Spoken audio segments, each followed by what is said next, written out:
আর জান্নাতীদের 120 কাতার হবে। কত কাতার? 120 কাতার। তার মধ্যে 80 কাতার হবে উম্মতে মুহাম্মাদি, বলেন সুবহানাল্লাহ। আর এই উম্মতে মুহাম্মাদির মধ্যে আরো 70,000 স্পেশাল মানুষ আছে। কত হাজার? যারা বিনা হিসেবে বিনা আযাবে ডাইরেক্ট জান্নাতে যাবে ইনশাআল্লাহ।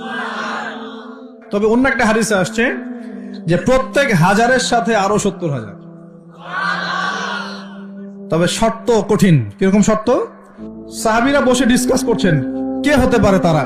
কেউ বলছেন তারা হয়তো প্রথম দিকের মুসলিমরা হবেন, কেউ বলছেন তারা হয়তো মুজাহিদরা হবেন, কেউ বলছেন তারা বদর যুদ্ধের সাহাবীরা হবে ইত্যাদি।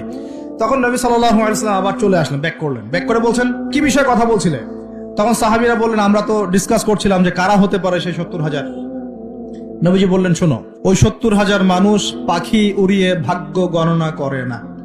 মানে তারা ইসলাম এত কঠিন ভাবে পালন করে যে পাখি উড়িয়ে ভাগ্য গণনা বা হাত দেখা রাশিফল এরকম শিরিকের ধার কাছেও নাই। তারা শিরিকের ধার কাছেও নাই। 2 নাম্বার, তারা আগুনের শেকা বা উল্কি দিয়ে, এই ট্যাটু আছে না, ট্যাটু উল্কি আঁকে আগুন দিয়ে, এই ধরনের ট্যাটু উল্কি তারা আগে না শরীরের মধ্যে। এইসব কুলক্ষণে সুলক্ষণে তারা বিশ্বাস করে না। 3 নাম্বার, তারা অবৈধ ঝাড়ফুঁক করে না। অবৈধ ঝাড়ফুঁক করে না। বৈধ ঝাড়ফুঁক করা যাবে। সূরা ফাতিহা পড়ে ঝাড়ফুঁক করা যাবে, সূরা ফালাক নাস ইখলাস পড়ে পড়া যাবে, আয়াতুল কুরসি পড়ে পড়া যাবে, কোরআন হাদিস দিয়ে ঝাড়ফুঁক করা যাবে। আর 4 নাম্বার হচ্ছে তারা সর্বাবস্থায় এক আল্লাহর উপরে তাওয়াক্কুল করে, ভরসা করে।